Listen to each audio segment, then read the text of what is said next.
मैं शाकिर आलम पूर्व प्रत्याशी फैसल बलरामपुर जिला कटिहार बिहार बहुजन मुक्ति पार्टी। ये जो धरना प्रदर्शन में हम लोग आज आए हैं, ये भारत मुक्ति मोर्चा द्वारा, जिनका नेतृत्व भवन मेश्राम साहब कर रहे हैं, भारत मुक्ति मोर्चा द्वारा जो 31 जनवरी 2024 में चुनाव आयोग को हम लोग को प्रोटेस्ट करने का, घेरने का जो आदेश दिया गया था पूरी देश भर में, इसके लिए हम तमाम लोग यहाँ पर लाखों की संख्या में इकट्ठा हुए हैं, इतना ठंडी के मौसम में भी। क्योंकि हम लोग समझते हैं, हम लोग जानते हैं कि चुनाव आयोग जो है वो सरकार के साथ, गवर्नमेंट के साथ मिल करके वोट का चोरी करके सरकार बनाने का काम करता है। इसका प्रूफ ये है सुब्रमण्यम स्वामी जी जब बीजेपी में रहे, उन्होंने ही जाके जापान से ईवीएम का जो भी गड़बड़ी होता है तमाम चीज़ का जानकारी ला करके 2011 में इन्होंने सुप्रीम कोर्ट में केस करने का काम किया कांग्रेस के ऊपर। ये इल्जाम लगा आपके पास क्या प्रूफ है? आपके पास क्या प्रूफ है? आप इल्जाम लगा रहे हैं। केस किया था ना, नहीं केस किया था तो, अरे वकीलों का काम है केस करने का भाई।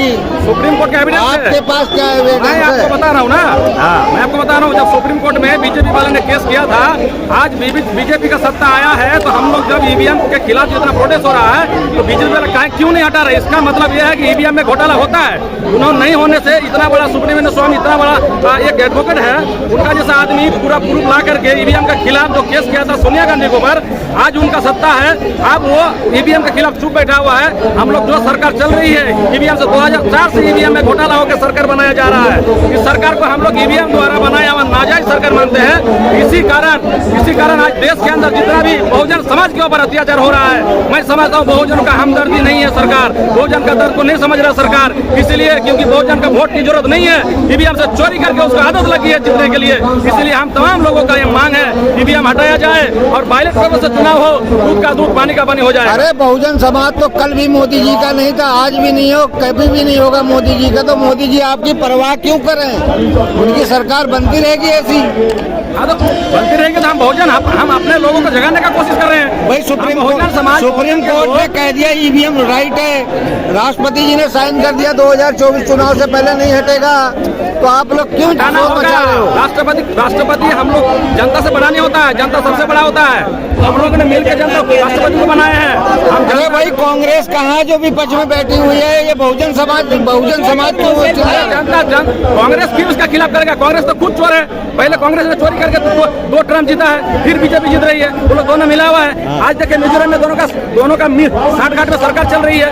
हम तमाम बहुजन समाज के लोगों को बेवकूफ बनाने के लिए कांग्रेस बीजेपी कर रहा है। कांग्रेस जो है बीजेपी से बहुत डेंजरस है, हम लोग उसको मानते हैं, ज्यादा डेंजरस है। हम लोग नहीं समझते दोनों एक ही है, ऐसा हम लोग मानते हैं। ईमानदार कौन है आज जमाने में?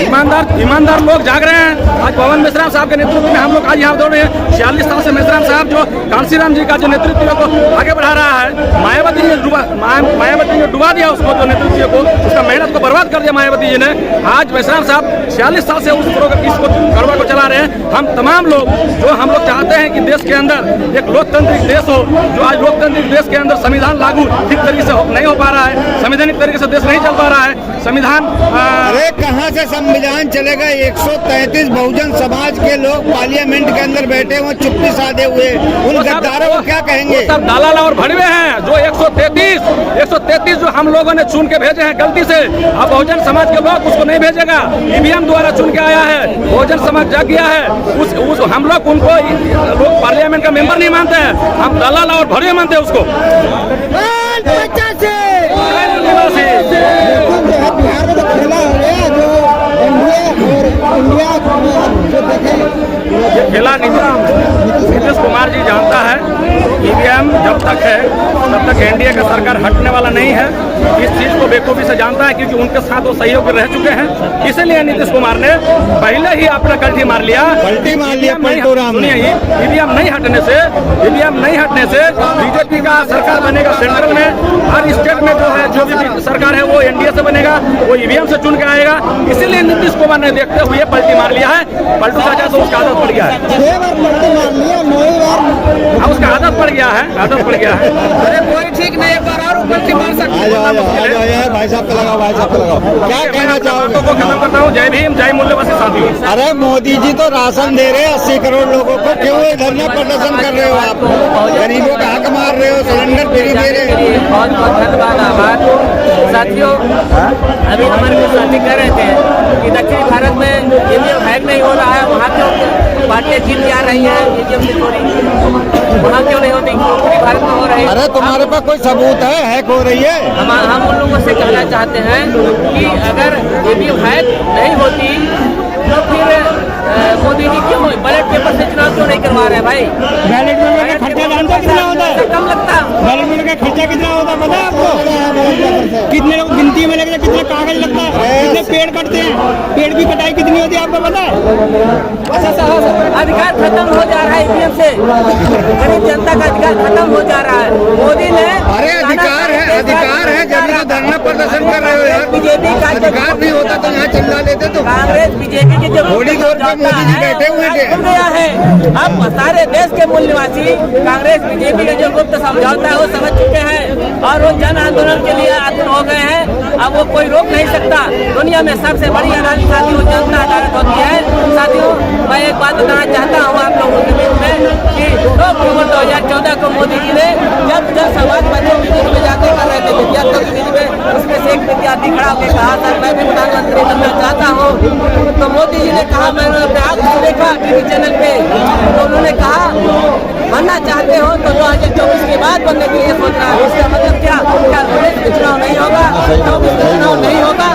इससे सिद्ध होता है कि कांग्रेस बीजेपी, कांग्रेस के लोग 4 में घोटाला किए, 9 में किए। वो बातें सुब्रमण्यम स्वामी को पता चला, उन्होंने आंध्र प्रदेश केस दायर किया, कोर्ट में गया, फिर वो समझौता कांग्रेस और बीजेपी के लोग बैठ करके आपस में राय मशवरा किए कि अगर तुम चोर हो तो मैं भी चोर हूँ, हमको भी 5 साल दीजिए, 10 साल दीजिए। तो जो मोदी और सोनिया गांधी समझौता है, जो मोदी के मन में बातें हैं, बातें किसी दिल में होती करने के लिए मुँह से निकल जाती है। इसलिए घोटाला करके चुनाव जो कितना चाह रहे हैं हम लोग इसको होने नहीं देंगे। हम बाइट लेने नहीं आए।